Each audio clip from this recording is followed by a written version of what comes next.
आज मैं आपको एक कहानी सुनाना चाहता हूँ।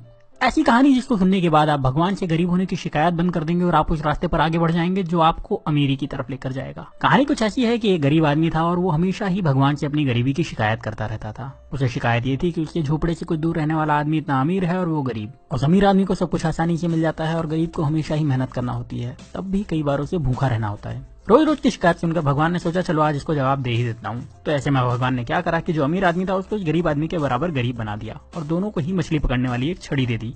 दोनों को एक बराबर का झोपड़ा दे दिया और दोनों के हालात बिल्कुल एक जैसे कर दिए। क्योंकि दोनों ही बराबर के गरीब थे और दोनों के पास मछली पकड़ने वाली छड़ थी तो दोनों ही मछली पकड़ने लगे। पहले दिन दोनों ने ही 10 मछलियां पकड़ी। मछली पकड़ने के बाद जो आदमी पहले से गरीब था उसने पूरी 10 मछलियों को बेच दिया और बदले में उसे 2000 रुपए मिले। अब इस आदमी ने अपने लिए और अपने परिवार के लिए अच्छा खाना खरीदा, थोड़ी मिठाई खरीदी और उस आदमी ने अपने पूरे परिवार के साथ मिलकर वो रात बहुत अच्छी तरीके से पार्टी करते हुए बनाई। लेकिन जो आदमी अमीर से गरीब हुआ था उसने सिर्फ 9 मछलियां बेची। उसने एक मछली को अपने परिवार के साथ मिलकर खा लिया और बाकी की 9 मछलियों को बेचकर 1800 रुपए कमा लिए। हालांकि ऐसा करने पर उसके परिवार को भूखा रहना पड़ा, लेकिन फिर भी उसने यही किया। अगले दिन उसने 1000 रुपए खर्च करके एक मछली पकड़ने वाली छड़ खरीदी और 500 रुपए एक इंसान को देकर अपने साथ काम करने के लिए रख लिया और 300 रुपए बचाकर रख लिए ताकि कभी जरूरत पड़े तो काम आ सके। अब अगले दिन जो इंसान पहले से गरीब था, जिसने अपनी मछली के सारे पैसे पहले ही खर्च कर दिए थे, उसे फिर से 10 मछलियां मिली। इस बार भी वही हुआ। शिकायत करने वाले शख्स ने अपनी सारी मछलियों को बेच दिया और उस पूरे पैसे को अलग अलग जगहों पर खर्च कर दिया।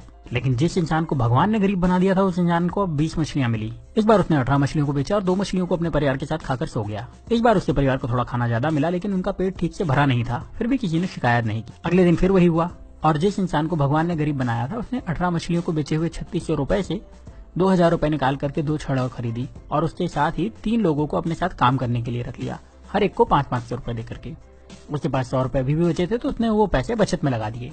उस दिन भी शिकायत करने वाले को सिर्फ 10 मछलियां मिली, उसे 2000 रुपए मिले और उसने उन सारे पैसे को फिर से किसी न किसी जगह पर बहाने बना करके खर्च कर दिए और उसके पास जरा भी पैसे उसने नहीं बचाए। लेकिन दूसरे शख्स को शाम होते होते 40 मछलियां मिल चुकी थी। वो शाम को इस अमीर से गरीब बने इंसान ने अपने परिवार को 4 मछलियां दी, जिसके बाद उस परिवार ने पेट भर के खाना खाया और उसने बाकी की 36 मछलियां बेच दी और उसे 7200 रुपए कमाए। अगले दिन उसने 3000 रुपए में 3 छड़े और खरीदी और अब उसके पास कुल 7 छड़े हो चुकी थी। उसके पास कुल मिलाकर अभी भी 4600 रुपए बचे थे तो उसने 7 लोगों को बुलाया, हर एक को 500 रुपए दिए और उन्हें मछली पकड़ने के लिए रख लिया और खुद उनके काम पर नजर रखने लगा। इतना पैसा खर्च करने के बाद भी उस इंसान के पास 1100 रुपए बच गए थे। जब शाम हुई तो इस इंसान के पास 70 मछलियां थी। उसके पास पहले से ही 1100 रुपए थे। उसने दिन भर कोई काम नहीं करा था तो वो ज्यादा थका हुआ भी नहीं था। उसके पास 7 छड़े थी जो कि इसकी ही थी, उसकी एसेट थी। उसके पास काम करने वाले लोगों की एक टीम थी जो उसके लिए काम करती थी। और शाम को इस इंसान ने 66 मछलियों को बेचकर 13,200 रुपए कमाए। उसके पास पहले के बचे हुए 1100 रुपए तो थे ही, मतलब अब उसके पास अच्छी खासी पूंजी भी थी और अब उसने परिवार को मछलियों के साथ अच्छा खाना भी खिलाया। अगले दिन उसने फिर से कुछ छड़े खरीदी, इस बार ज्यादा लोगों को काम पर रखा और पहले से ज्यादा पैसे कमाए। रात को परिवार के साथ मछलियां खाई और थोड़ा अच्छा खाना भी खाया। वो आदमी यही काम हर रोज करता रहा और थोड़े दिन में पहले से ज्यादा अमीर हो चुका था।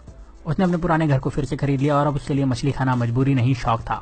साथ ही अब उसे काम करने की जरूरत नहीं थी क्योंकि उसने अपने काम की देखभाल के लिए कई मैनेजर्स, अकाउंटेंट और दूसरे लोगों को रख लिया था और वो अपने पैसे दूसरी जगह इन्वेस्ट भी कर सकता था। लेकिन जो शिकायत करने वाला इंसान था वो अभी भगवान से यही शिकायत कर रहा था कि भगवान आपने मुझे गरीब क्यों बनाया और उस अमीर इंसान को इतना आराम क्यों दिया।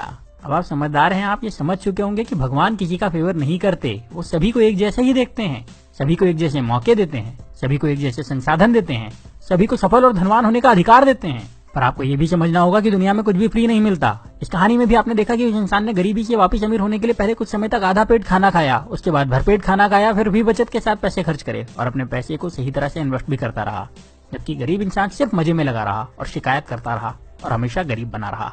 अगर आपको लगता है कि अमीर इंसान रिच होने के लिए तकलीफें नहीं उठाते तो ऐसा नहीं है। वो गरीबों से ज्यादा तकलीफ उठाते हैं। वो अपने आराम के लिए गरीब लोगों से ज्यादा मेहनत करते हैं पर शिकायत नहीं करते और वो अपने पैसे का सही इस्तेमाल करते हैं, इसीलिए उन्हें अमीर होने का अधिकार भी है। तो अगर आप गरीब हैं तो अपनी गरीबी की शिकायत मत करिए, बल्कि उस काम को पूरी ईमानदारी से करिए जो आपको मिला है। ये सोचिए कि उसमें ज्यादा से ज्यादा पैसे कैसे कमाया जाए और अपने पैसे को सही तरह से खर्च करिए, अपने पैसे को सही तरह से इन्वेस्ट करिए।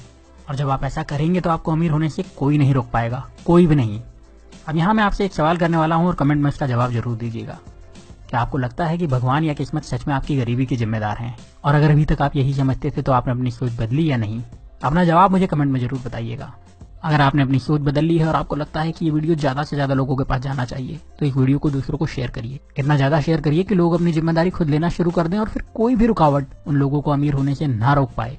तो इस वीडियो को आप शेयर करिए फेसबुक पर, इस वीडियो को शेयर करिए अपने व्हाट्सएप पर, इस वीडियो को शेयर करिए अपने व्हाट्सएप के सारे दोस्तों के ग्रुप में। जहां आप शेयर कर सकते हैं वहां शेयर करिए। जितनी ताकत से शेयर कर सकते हैं उतनी ताकत से शेयर करिए। और अगर आपने चैनल को सब्सक्राइब नहीं किया है तो सब्सक्राइब करके बेल का बटन दबा दीजिए, क्योंकि ऐसे ही वीडियो में लेकर आता रहूंगा और आप में से आपका बेस्ट निकालने में आपकी मदद करते रहूंगा। तो आप वीडियो को शेयर करिए और मुझे भी बता दीजिए। मैं आपसे मिलूंगा अगले वीडियो में। तब तक अपना प्यार और वक्त देने के लिए बहुत बहुत धन्यवाद।